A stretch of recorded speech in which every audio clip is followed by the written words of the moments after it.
Okay, I am here with Representative Houlihan from the Ninth District or 6th District in Pennsylvania, west of Philly, I believe. You have been a representative since 2019 for your district. And I would love to just list off a couple things just so my viewers understand who we're talking to. I know that there are a ton of congressmen and women in the government, so I don't want you to get lost in the sauce. I want them to understand a little bit about you. Father and grandfather flew in the same P-3 squadron, both Holocaust survivors. Engineering degree from Stanford, Air Force and Air Force Reserve veteran, I believe about 15 years total. Masters from MIT, part of End One, the basketball apparel company. Chemistry teacher, I believe you did that for a short period of time. You led a nonprofit that helped build literacy skills for thousands of individuals. And you were the first member, this is history, you were the first member of Congress to win two categories of the Democracy Award, I believe, in Congress. Yeah. So, Yes. so what do you do with your time? You don't seem like a busy person. All of that is true with one exception. My dad is a survivor of the Holocaust. Okay. And his mother, but my grandfather on my mom's side is not. And Okay. they met because my grandfather was his skipper and his P-3 squadron, and my Sure. dad married the boss's daughter. That's how I Understood. Understood. ended up here. Yeah, Working his way up. exactly. Yeah. Yeah. Well, I know I don't have you very long. You obviously have a very busy schedule as you are dodging death threats from presidents. So I really appreciate you taking a minute to talk with us. You just came from a meeting with Representative Vindman and Representative Moulton, I believe, talking about introducing new legislation to stop a potential conflict with Venezuela. Um, and I would suspect that the reason that people may know your name at the moment is you are a part of a group of six individuals, both senators and congressmen and women, who made a video talking about just reminding active duty military personnel to disobey illegal orders. Hmm. And that caused some consternation and drew some ire from the president, apparently, who has an issue with active duty military members disobeying illegal orders and called for violence against you and your fellow members and called it seditious, treasonous behavior.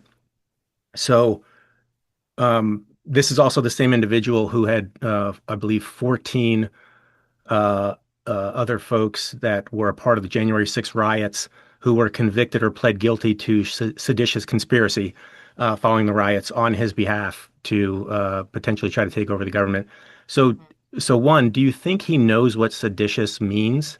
And then two, how do you feel when you have a president calling for violence against you, a sitting congresswoman, for asking active duty military members to disobey illegal orders?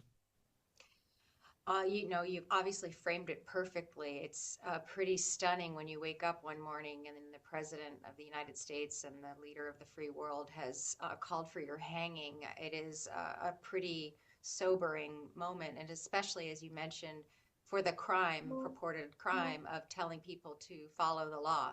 And that, I think, it sums it all up. I think the bigger concern for me is that he did, as the leader of the country, call for political violence against those who disagree with him. And I think we should all be horrified by that, all be afraid for our nation and ourselves when that kind of a threat is levied by somebody in his position, especially since he has acted on this before. He has acted on these kinds of threats before, and you should take him at his word. I think that the question of does he know what sedition is, it kind of feels like it takes one to know one in a sense. This guy is the leader of sedition. He is when you talk about January 6th and the insurrection that happened, I was here, not in this office, but in this building for that experience. And it was a really horrible day in the history of the world, honestly. And I'm just amazed that we're in this place where you and I are having this conversation and meeting under these circumstances. Yeah, truly. Especially all six of these members are veterans. Everyone that was in the video are veterans themselves who have served and sacrificed for this country. Um, And and as you mentioned, I grew up in a military family and yeah, grew up listening to this was lesson plans that were delivered to me by my dad and my grandfather about what a legal order is, how to follow orders, chains of command, respect for authority, all uniform code of military justice, international war law. All of those things were things that I was weaned on. And so this is something that richly ironic from the guy who's 5 times, avoided the draft, telling me what the law is. yeah, yeah. There does seem to be a history of disconnect with this president and the military between losers and suckers comments and bailing on ceremonies in France because of the weather. I was there for that. Yeah. He did, in fact, bail on that. Yeah, not a wise choice. If you're someone who is espousing your support for veterans, as he constantly does, and yet at every turn he seems to do something in conflict with that, in between all of the VA cuts and the lack of support for veterans, and then just his animosity towards veterans. Um, would And you as say that? well, the VA cuts, we have a VA in my community, and also the JAG cuts too. So, you're Yeah, busy undermining the legal aspects of the military and talking about it at the same time. yeah, and I'm glad you brought up the Jags. Obviously, we mentioned a little while ago that you were coming from a meeting talking about Venezuela. I would suspect, and please correct me if I'm wrong, that the timing of this does seem to dovetail with Venezuela, where we have had an issue, where we've had a situation now in this conflict where Admiral Halsey has decided to step down over what is seemed to be potential conflict with the orders given in the Southern Command. He was head of Southern Command, will step down in December. You have the UK, historically close ally, if not our closest ally, suspending intelligence operations, intelligence sharing in this region because of concerns they have over the legality of these operations. The United Nations is calling these operations potential extrajudicial killings and violations of some of international law. So, um, I is this kind of a warning slash heads up to America that there's something hinky, to use a technical term, happening in Southcom, and that people should be aware of it? Uh, yes, and this is a culmination of months and months of weird and erratic, and in some cases possibly illegal behavior, domestically as well. Sure. Hundreds of executive orders that have been questioned, and orders that have been questioned for their legality, and many of them have gone through the courts. As recently as yesterday, there was a ruling that the deployment of our troops to Washington, D.C. was illegal. Yep. So it's kind of a crescendo, a buildup of those kinds of concerns, about the legality of what's going on, not only in the military, but also in our civilian sector. And then you're not wrong to identify that, there's a aircraft carrier sitting off the coast of Venezuela right now, with infantrymen in it. And that's interesting and worrisome. And there's, as you mentioned, one of our most decorated admirals who's in charge of this area, who just says, you know what, I'm going to take leave at this point in time. And we haven't been able really collectively to get any real reasons why that's happened. And I mentioned earlier this morning that I'm really concerned because this Congress hasn't asked for those answers. We haven't been briefed on any of the intelligence that's justified any of the attacks in the Caribbean. We haven't had any sort of back channel or formal explanation of why he left command. And we also know that some of the JAGs in the area, who are responsible for this, have called into question the legality of what's going on. And so it's for all of these reasons, not one single event, but rather sort of a culmination of things that this statement was made. And again, I would encourage your listeners to watch in full the statement, because it couldn't be more simple. It was, as you've mentioned, a bunch of folks of now serving in Congress and the Senate, who have served before the country, reminding our soldiers and sailors of all ranks and stripes of their obligation to the Constitution and their oath. And that's it. That's it. That's the message. Absolutely. And I know that there are certain individuals on the right who have tried to twist that to their benefit and said that you were talking about lawful orders and things like that, which is absolutely not the case. If anybody has seen the video, it is consistent and direct as far as do not obey an illegal order. I believe Carolyn Levitt came out yesterday or the day before, and while she did say that the president wasn't directly threatening individuals with death, but that any order that came down through the president, through the Department of War, through the chain of command was a lawful order, which goes against, as you mentioned earlier, all the training, UCMJ, Constitution, you name it. Just Yes. because somebody says it does not make it legal in any manner. Um, You couldn't have, I couldn't have said it better. yeah, And then she was, it's stunning in her inaccuracy of what it is that we said. And that's part of why I ask people to listen to the whole thing. yeah, absolutely. And I think, and at times, this is a bigger general question, but at times it feels like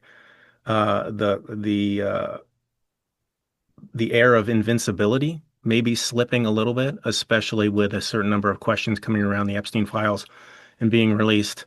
And, a number of people starting to question and wonder, maybe at some point I've been lied to or misled.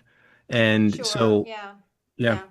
I live in an area that is very purple, and there's a gentleman on one of my corners who has for a long time flown a Trump flag, and it's gone now. yep, And I don't know if it's gone because it's out for cleaning or something like that, but it is, I think, not a coincidence that there's so much attention being aimed at me and my colleagues right now in the wake of the Epstein disaster. sure. And so he's always about kind of Distraction. distraction Yeah, and ducking and weaving. And I think this is a time for that. Also, it's the conversation is not on healthcare or the economy or right. the price of coffee or the price of housing. It's instead on me. And I think that's also been a tried and true tactic and strategy of this administration and this Yeah, president. I certainly don't expect that to change. I'll remind our listeners as well that the first strike on a Venezuelan ship was the day before the group of Epstein survivors met at Capitol Hill. So again, people are not completely stupid. People can put things together, especially over a period of time. And your discussion about distraction and obfuscation, um, it seems to lend into all of this, especially with Venezuela being going to war could distract a number of people, and being in this conflict could distract a number of people. I had certainly hoped that after the Epstein vote, where it was near unanimous decision to release the files with the Transparency Act, with the exception of Mr. Higgins down in Louisiana, that this was kind of a change in the or maybe a boost to the spinal generation of the Republican Party. Mm-hmm. And unfortunately, what we're seeing right now with Venezuela and all these death threats from the president, um, I don't think you've seen a lot of support for that, have No. you? I think maybe there's been two senators, Rand and Murkowski, who have sided with efforts to limit the ability of this administration to go to war. But in regards to the death threats against sitting House members and senators, there hasn't been a lot of support from the Republican Party, unless you can correct me. Which, no, it's completely accurate and it's enormously disappointing to me. I consider myself to be one of the most bipartisan members of Sure. Congress, and I work really hard with my relationships across the aisle and serve on the armed forces and services and the intelligence committees and spend a lot of time with folks from the Republican Party. And I haven't heard from anybody. And I'm just stunned, especially since I feel like that I was enormously empathetic and supportive when Charlie Kirk was assassinated and murdered. And political violence is not okay. And here is the President of the United States calling for the death of a sitting member of Congress, Yep. and there's not a peep from my colleagues. Wow. Yeah. I just, I don't even know how to face them sometimes. Yeah, it must be difficult. I imagine the need for therapy inside of those buildings is strong. Yeah. is is very strong. And you bring up Charlie Kirk. It has been, I think this administration, this president made it 70 days since the death of Charlie Kirk, and all of the aforementioned talk of political violence and how the left was driving all of this violence 70 days before death threats against sitting Democrat politicians. Well, to the contrary, I overheard one of my colleagues doing an interview on my side while I was doing an interview, and he was saying that I and my colleagues had caused this political violence because I had told the people in the military to not follow illegal orders. That I started it, Yeah. and that also is sort of mind blowing. Yeah. Yeah. The logic doesn't seem to fly. And that's probably been about a 10-year thing. When we talk about this recent movement of the Republican Party towards a much more extreme rhetoric, both in action and in words, action and in words. Um, we talked a little bit about the National Guard, and you were mentioning some of the litigation that has come through. Obviously, when all of this began and National Guard were being deployed to DC and then attempts were made to deploy to other cities, that caused a lot of concern for Americans. The judicial branch has been fairly amazing, I would say, in restraining those efforts and holding back those efforts with a number of decisions regarding Oregon, regarding Chicago, now in DC, as you mentioned, with the federal judge saying that that is illegal. The government does have a 21-day appeal window Yep. to come back for that. Um, what would you say? Would you say that the current situation, are you optimistic about the current situation and the resolution of the future of the National Guard, or are you concerned that it seems everything is kind of pointing towards the Supreme Court, Yeah. which already Yeah. has part of this sitting in front of them? Are you concerned that the Supreme Court will cede even more power to this executive branch? I am, and I think there's a reason why Caroline Levitt, I mean, press secretary, talked about that everything that comes out of the president's mouth is legal, and Yep, then followed up by talking about the Supreme Court. I think that that's the backstop in their minds to everything, and of course, I feel as though the Supreme Court has been hopelessly compromised in many cases, partisan in some of these rulings, and so.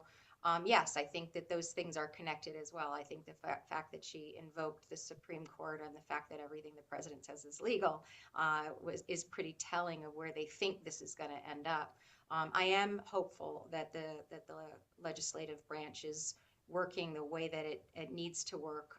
As I know that there have been 500 or 600 court cases that have been levied about different orders of one form or another. I know that of those, 150 or so have been ruled to be illegal, and 20 or so of those have been ruled to have been illegal by Trump-appointed judges. So I yep, haven't totally lost, faith in the system, but I do think it's a warning signal when she mentions the Supreme Court. for sure. Um, Those were the biggest questions that I really wanted to kind of ask you. I do, as a service to my viewers and curiosity as well. One, thank you very much for your answers on these. I think it helps a lot of Americans have a little bit more of a sense of ease, but also awareness of what is going on. The fact that you are the center of death threats is unfortunate, and I apologize to you for having to deal with that and everything going on. Um, but I would say, and I think everyone watching this would agree, is that you should be thanked for doing that. Like you are doing something that is incredibly important. I believe in our military. I believe in our National Guard. I believe that they are here to protect us. I believe, especially with the polling and some of the internal interviews, that they do not want to be there. They are concerned about this, seeking, outside legal counsel, feeling shame about all these things, but standing up for these individuals, for the people who serve our country, the men and women, is incredibly valuable. So thank you for that. We You're appreciate that. welcome. I Um, ran for Congress because President Trump was first elected. I'm here because President Trump is still here. he made my case by threatening my life. He made the reason I made this video even more evident, and I'm glad to be here, and I am privileged to serve. Yep. Thank you very much. I do have a question. So one thing that is obviously it's the elephant in the room, or has been recently as well, is the Israel-Gaza situation. And a number of international organizations have called what is taking place there a genocide. The U.S. is obviously the number one supporter of Israel. Israel donates a lot of money to the U.S. government, to politicians as well. I know you receive money from pro-Israel lobbyists, but you've also been supportive of efforts for a two-state solution. You've also been supportive of holding this administration, especially under Biden. I believe you were part of a small handful of congressmen and women who asked that humanitarian aid be increased to Gaza. But the specter, if you will, of AIPAC and pro-Israel money inside of this government is there. And unfortunately it can't be denied that, the polling is just off the charts. How do you feel what what is the future, do you think, of foreign investment or foreign donations from we've had issues with Russia, we obviously have issues with Israel, Mhm. but just foreign money inside of US politics and US government, what concerns you and what do you see as the potential future for that? Sure. And I've also I've authored legislation against the interjection of foreign money into politics. And that was a few years ago and got exactly nowhere Yep. because of the partisanship here. Um, Importantly, money that comes from APAC or J Street or any of those other, any PAC, is American money. It is not foreign money. And importantly, I can't be influenced and bought personally. But you bring up really good points. I really wish that that money in politics was, not a conversation that we needed to have. I come from, as you mentioned, and one basketball, and there's an expression in basketball: "Don't hate the player, hate the game." And I think we need to change the game. And I think we need to figure out how to get all of this outside influence completely out of the game. And until such time as that happens, we have to, play Yeah. the game.